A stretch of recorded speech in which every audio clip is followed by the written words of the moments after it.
রাত পোহালে সূর্য ওঠে, কিন্তু সীমান্তে কখনো সন্ধ্যা নামে না। সেখানকার নীরবতা শুনে চৌকিদারের পায়ের শব্দ। সেই চৌকিদার আগ্রাসী আধিপত্যবাদী এবং হতাশ। স্বৈরাচারের 17 বছরে তারা নিজেদের প্রভু ভাবতে শুরু করেছিল, তবে এবার তাদের দৌড়ের ওপর রেখেছে নতুন বাংলাদেশ। ঢিল ছুড়লে তাদের দিকে ছুটে যাচ্ছে আস্ত ইট। বাংলাদেশের সাধারণ জনগণও এবার রুখে দাঁড়িয়েছে। সীমান্তের অহেতুক দাদাগিরি চলবে না। এবার দিল্লির হাসি একেবারে বন্ধ, উল্টো এসেছে কান্নার পালা। এই তল্লাটে আর তাবেদার বলে কেউ নেই। সীমান্তে কাঁটাতার পোতা থেকে বাংলাদেশিদের ধরে নেওয়ার পুরনো খেলা আর খেলতে পারছে না ভারতের সীমান্ত রক্ষী বাহিনী BSF. Bangladesh border guard BGB তাদের রুখে দিচ্ছে। রুখে দাঁড়াচ্ছে সাধারণ জনগণ, গর্জে উঠছে সারা বাংলাদেশ। তাই তারা খেয়ে তেরামো ভুলতেই হচ্ছে বিএসএফকে। পলাতক স্বৈরাচার শেখ হাসিনার বুদ্ধি নিয়ে ঢাকাকে কাবু করতে পারছে না দিল্লির দাঙ্গাবাজরা। উল্টো তারা আটকে যাচ্ছে পায়ে পায়ে। কুলকিনারা করতে না পেরে এবার তারা পিঠ বাঁচানোর এক ভিন্ন তরিকা আবিষ্কার করেছে। এবার বিএসএফ বাংলাদেশ ও পাকিস্তানের তারা ভুলতে নিজেদের বাড়া ভাতে নিজেরাই ছাই দেওয়ার সিদ্ধান্ত নিয়েছে। বিএসএফ এর জন্য গঠন করা হচ্ছে 16টি নতুন ব্যাটালিয়ন। একই সঙ্গে স্থাপন করা হবে 2টি ফরওয়ার্ড হেডকোয়ার্টার। নিরাপত্তা বিশ্লেষকদের মতে এটি শুধু বাহিনীর সাংগঠনিক সম্প্রসারণ নয়, এটি তাদের আতঙ্ক কাটানোর চেষ্টা। কারণ সরকারের কোনো উদ্যোগ বিএসএফকে আর শান্তি দিতে পারছে না।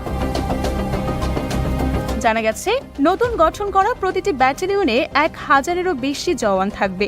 নতুন এই ইউনিটগুলোতে মোট 17,000 সদস্য যুক্ত হবেন। বর্তমানে বিএসএফ এর মোট 193টি ব্যাটালিয়ন রয়েছে। প্রস্তাবিত 16টি ব্যাটালিয়নের অনুমোদনের প্রক্রিয়া চূড়ান্ত পর্যায়ে রয়েছে বলে জানানো হয়েছে। এই উদ্যোগের অংশ হিসেবে জম্মু এবং মিজোরামে 2টো ফিল্ড কমান্ড হেডকোয়ার্টার গড়ে তোলার অনুমোদনও দেওয়া হয়েছে।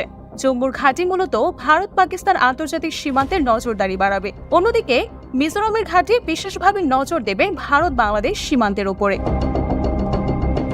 বিশেষজ্ঞরা বলছেন, শেখ হাসিনা সরকারের পতনের পর বাংলাদেশের রাজনৈতিক পরিস্থিতি নিয়ে ভারত পূর্ব সীমান্তে সতর্কতা জোরদার করেছে। পাশাপাশি কাশ্মীরের পেহেলগামে সন্ত্রাসী হামলার পর পাকিস্তানি সীমান্তেও কড়াকড়ি বাড়ানো হয়েছে।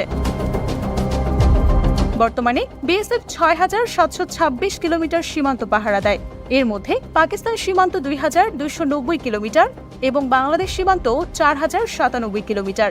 এই বিশাল পরিসরে নজরদারির জন্য বিএসএফ এর রয়েছে 1,760টি সীমান্ত পোস্ট। উল্লেখযোগ্য বিষয় হল, এই দুই সীমান্তের প্রায় 1,047 কিলোমিটার এখনও কাঁটাতারহীন, যা নদী, পাহাড় ও বনাঞ্চলের মধ্য দিয়ে গেছে। ফলে প্রযুক্তি নির্ভর নজরদারি এবং জনবল সংকটে ভুগছে বিএসএফ। বিএসএফ জানিয়েছে, নতুন ব্যাটালিয়নগুলোর জন্য পুরুষ ও নারী সদস্য নিয়োগ শুরু হবে শিগগিরই। প্রশিক্ষণও চলবে দ্রুত গতিতে। 5 থেকে 6 বছরের মধ্যে এই ইউনিটগুলো পুরোপুরি গঠন সম্পন্ন করার লক্ষ্য নির্ধারণ করা হয়েছে। বিশেষজ্ঞদের একটা অংশ মনে করছেন, বাংলাদেশ হাতছাড়া হয়ে যাওয়ায় স্মরণকালের সবচেয়ে বড় বিপদে পড়েছে ভারত। চারদিকের তারা খেয়ে তারা এখন বড় কোণঠাসা। হাসিনাও নেই, কোনো বান্ধবও নেই। এবার ভারতকে কে দেবে আশা, কেই বা দেবে ভরসা? গোলাম হোসেন, ভারতের আকাশে আজ বড় দুর্যোগের ঘনঘটা।